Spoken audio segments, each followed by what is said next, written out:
빈 창고 35만 달러에 팔았어. 이제 빚은 끝났어. 그 한 문장이 모든 것을 바꿔놓았다. 하지만 그 창고는 빈 게 아니었다. 그 안에 숨겨진 비밀은 1,400만 달러의 가치, 우리 가족의 유일한 유산이었고, 나는 그 모든 것을 대신 짊어진 죄인이었다. 나는 그 메시지를 읽고 핸드폰을 바닥에 내동댕이 쳤다. 비가 쏟아지는 서울의 창고 앞에서 내 발밑에 물웅덩이가 생기며 핸드폰 화면이 부서진 유리처럼 갈라지는 소리가 들렸다.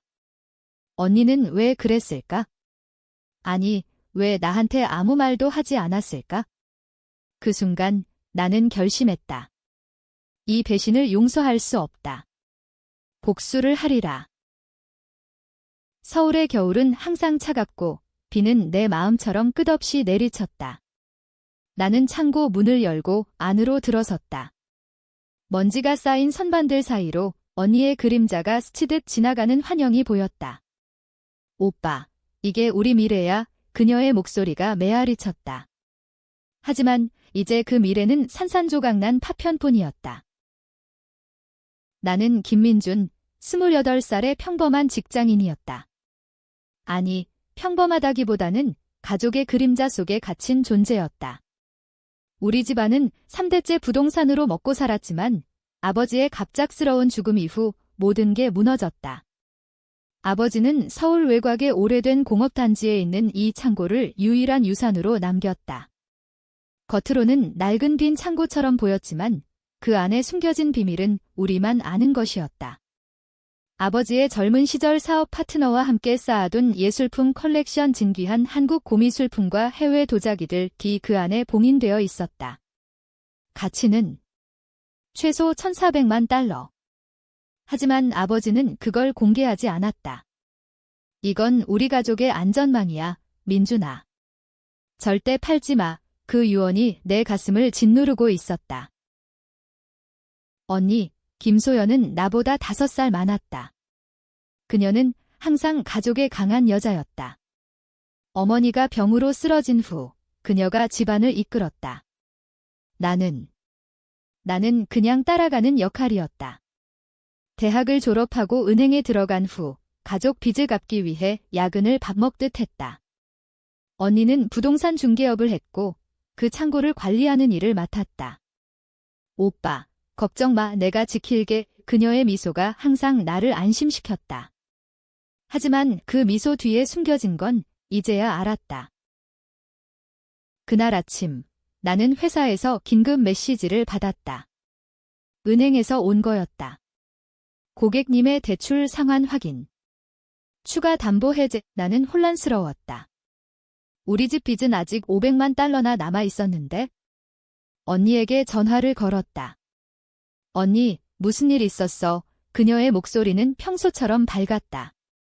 아, 오빠. 좋은 소식. 창고 팔았어. 35만 달러에. 이제 빚은 다 갚았어. 나는 웃었다. 진짜. 와, 언니 최고야. 하지만 그 웃음은 오래가지 않았다. 퇴근 후 창고로 달려간 나는 문이 활짝 열린 걸 보고 얼어붙었다. 안은 텅 비어 있었다. 아니, 텅 빈 게 아니었다. 선반 아래 아버지의 비밀 금고가 부서져 있었다. 미술품들은 사라진 지 오래였다. 나는 무릎을 꿇고 앉아 금고를 만졌다. 먼지 쌓인 손자국이 보였다.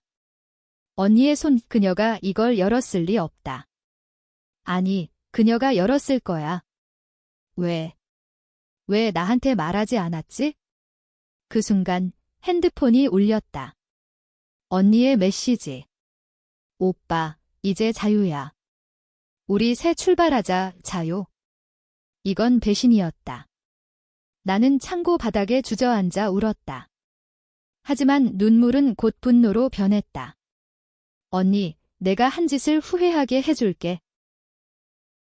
다음 날, 나는 언니를 만났다. 홍대 근처의 작은 카페. 그녀는 여전했다. 세련된 코트, 미소 짓는 얼굴. 오빠, 왜 그렇게 늦었어? 나는 떨리는 손으로 커피를 쥐었다. 창고. 그 안에 뭐 있었는지 알아. 그녀의 눈빛이 순간 흔들렸다. 뭐? 빈 창고잖아, 거짓말. 나는 증거를 꺼냈다. 아버지의 유언장 사본. 이 안에 컬렉션이 있어? 1,400만 달러 가치야. 언니가 팔았어. 그녀는 웃었다. 오빠, 미쳤어. 그게 무슨 소리야? 그냥 빈 창고 팔았을 뿐이야. 하지만 그녀의 손이 떨리고 있었다. 나는 알았다. 그녀는 그걸 팔았고 돈을 혼자 챙겼다. 왜? 어머니의 병원비. 아니, 그건 변명일 뿐. 언니는 항상 더 원했다. 더 큰 집, 더 나은 삶, 나를 이용해? 나는 복수를 계획했다.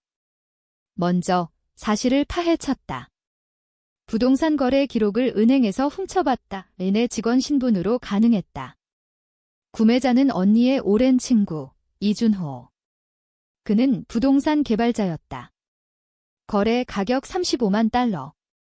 하지만 그 안에 미술품이 있었다면? 불법 거래, 세금 탈루, 문화재 도난 혐의. 언니는 그걸 알면서 팔았다. 나는 증거를 모았다. CCTV 영상, 은행 이체 내역. 모든 게 언니를 가리켰다. 하지만 아직 부족했다. 그녀를 무너뜨리려면 그녀의 약점을 알아야 했다. 언니의 약점은 남자였다. 그녀는 이준호와 연인 관계였다. 그들이 창고에서 만난 영상을 봤다. 키스하는 장면? 역겹다. 나는 준호에게 접근했다. 창고 거래, 문제 있어요. 그는 웃었다. 김민준. 소연이 동생. 무슨 소리야? 나는 사진을 보여줬다. 미술품 목록. 그의 얼굴이 창백해졌다. 이건. 언니가 속였어요. 당신도 공범이죠. 그는 협박했다. 입 다물어. 아니면 내 가족 다 망쳐. 하지만 나는 이미 한 발 앞서 있었다. 그의 회사에 익명 제보. 세무당국에. 첫 번째 타격은 언니의 회사였다. 그녀의 부동산 중개 사무소가 급습당했다. 경찰이 왔다. 문화재 밀거래 혐의. 언니는 나를 불렀다. 오빠, 도와줘. 이건 오해야. 나는 차갑게 말했다. 오해. 내가 한 짓이야. 그녀의 눈에 눈물이 고였다. 오빠.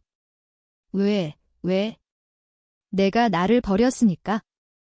아버지의 유산을, 가족의 미래를 팔아넘겼으니까? 나는 그녀를 구하지 않았다. 대신 더 깊이 파고들었다. 시간이 흘렀다. 한 달. 언니는 체포됐다. 뉴스에 나왔다. 서울 문화재 도난 사건, 부동산 중개인 체포. 그녀의 사진이 실렸다. 세련된 모습이 아닌 수갑찬 초췌한 얼굴. 나는 TV를 보며 미소 지었다. 하지만 마음속은 텅 비었다. 이게 복수인가? 어머니가 병상에서 물었다. 민준아, 소연이는 왜? 나는 모르겠어요. 라고만 말했다. 어머니는 울었다. 가족이 산산조각 났다. 준호는 도망쳤다. 그는 돈을 빼돌리고 해외로 튀었다. 하지만 나는 그를 쫓았다. 내 은행 네트워크를 이용해 그의 계좌를 추적. 싱가포르. 나는 비행기를 탔다. 서울의 비가 싱가포르의 더위를 만나니 더 역겹게 느껴졌다. 그를 호텔에서 만났다. 김민준. 어떻게 왔어? 그는 술에 취해 있었다. 언니를 배신했어. 이제 내 차례야. 나는 녹음기를 켰다. 그의 고백. 소연이가 먼저 제안했어. 미술품 팔아서 나눠. 그녀는 빚 갚고 나는 사업 자금으로. 그는 웃었다. 너도 알잖아. 가족이란 그런 거야. 이용하고 버리는 거? 나는 그 말을 믿었다. 가족. 우리는 이미 무너진 지 오래였다. 아버지의 죽음은 사고가 아니었다. 언니가 숨긴 비밀. 아버지는 빚쟁이들에게 쫓기다 언니의 실수로 그녀가 아버지의 사업 파트너를 속여 돈을 빌린 탓 절벽에서 추락했다. 나는 그걸 대신 짊어졌다. 경찰 조사에서 나는 아버지의 부주의라고 증언했다. 언니를 보호하기 위해 그 죄책감이 나를 갉아먹었다. 이제 그녀가 나를 배신했으니 모든 게 드러날 차례였다. 싱가포르에서 돌아온 나는 어머니에게 말했다. 언니가 아버지를 죽였어요. 어머니는 충격에 쓰러졌다. 병원에서 그녀는 민준아, 용서해. 소연이를 하지만 나는 고개를 저었다. 용서. 그럴 수 없다. 나는 언니의 재판을 준비했다. 증인으로 나서기로. 그녀의 변호사는 나를 설득하려 했다. 형제간의 일입니다. 가족을 지키세요. 나는 웃었다. 가족. 이미 죽었어요. 재판날, 법정은 긴장으로 가득 찼다. 언니는 나를 봤다. 눈빛에 절망. 오빠, 제발. 나는 서서 증언했다. 피고는 아버지의 유산을 불법 거래했습니다. 그 돈은 가족 빚이 아닌 개인 사치에 쓰였습니다. 증거를 제출. 이체 내역, 준호의 고백 녹음. 배심원들은 웅성거렸다. 언니의 변호사는 반격했다. 피고의 동생이 증언하는 건 편파적입니다. 그는 복수심에 사로잡혔어요. 법정에서 논란이 일었다. 가족 배신 vs 정의 헤드라인 뉴스. 재판은 길어졌다. 언니는 유죄 판결을 받았다. 10년형, 문화재 도난, 사기, 세금 탈루. 그녀는 감옥으로 끌려갔다. 나는 승리했다. 하지만 빈 승리. 어머니는 그 충격으로 돌아가셨다. 장례식에서 나는 홀로 서 있었다. 민준아, 왜 이렇게 됐어? 사촌들의 비난. 나는 대답하지 않았다. 이게 내가 원한 복수였다. 하지만 트위스트가 시작됐다. 감옥에서 언니의 편지. 오빠, 모든 게 내 잘못이 아니야. 아버지는 이미 죽기 전에 미술품을 팔라고 지시했어. 빚을 갚기 위해. 나는 내가 알지 못하게 했을 뿐이야. 내가 대신 짊어진 죄, 나는 풀어주려 했어. 거짓말? 아니, 증거가 있었다. 아버지의 숨겨진 일기. 나는 그것을 찾았다. 창고 뒤편, 숨겨진 서랍. 민준에게 미안하다. 소연이가 이걸 처리할 거야? 그녀를 믿어라. 아버지는 언니를 믿었다. 나를 보호하기 위해? 나는 무너졌다. 복수는 잘못된 길이었다. 언니는 나를 위해 희생했다. 아니, 그녀도 욕심이 있었다. 미술품 일부를 챙겼다. 200만 달러. 하지만 나머지는 빚 갚음. 나는 그녀를 용서할 수 있을까? 재심을 청원했다. 하지만 너무 늦었다. 그녀는 자살 시도. 감옥에서. 오빠, 미안해. 사랑했어. 나는 감옥을 찾았다. 철창 너머 그녀의 창백한 얼굴. 언니 눈물이 흘렀다. 왜 말하지 않았어? 그녀는 속삭였다. 내가 행복하길 바랐어. 아버지의 죄를 내가 짊어지지 않게. 아버지의 죄? 그는 사업에서 사람을 속였다. 파트너의 자살. 그 비밀이 미술품에 묶여 있었다. 언니는 그걸 덮으려 했다. 나를 지키려. 이제 나는 선택의 기로. 언니를 구할까? 재심으로 무죄. 하지만 준호가 돌아왔다. 그는 증언했다. 소연은 무죄야. 모든 건 내 계획. 그는 언니를 보호하려 했다. 사랑. 아니, 속임수. 그는 미술품을 더 팔아 돈을 챙겼다. 진짜 범인. 법정에서 대결. 준호 vs 나. 너는 괴물이야. 민준우. 그는 소리쳤다. 가족을 파괴한. 배심원들은 갈라졌다. 일부는 나를, 일부는 언니를 지지. 언론은 형제의 비극, 누가 진짜 피해자, 기사, 나는 증언했다. 저는 잘못했어요. 언니를 믿지 못했어요. 재판은 뒤집혔다.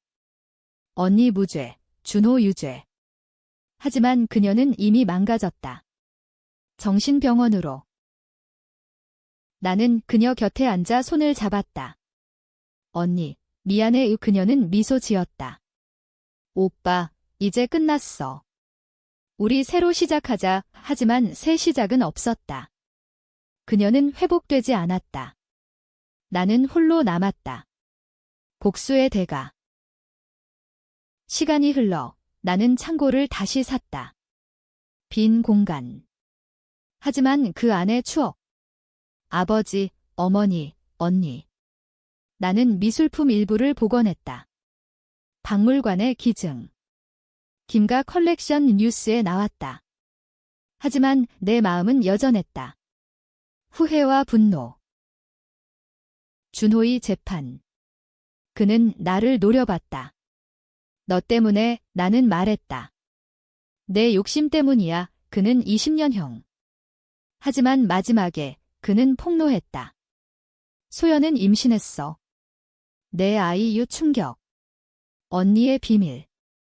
그녀는 아이를 지키려 했다. 돈이 필요했다. 배신이 아니었다. 보호였다. 나는 병원으로 달려갔다. 언니의 방. 언니, 진짜야. 그녀는 고개를 끄덕였다. 오빠, 용서해줄래? 나는 안았다. 항상 사랑했어. 아이의 탄생. 소연의 딸, 나는 삼촌이 됐다. 언니는 회복 중. 하지만 가족은 영원히 변했다. 복수는 승리가 아니었다. 그것은 상처. 서울의 비가 다시 내린다. 창고 앞에서 나는 서 있다. 아버지, 미안해요. 바람이 속삭인다. 용서하라.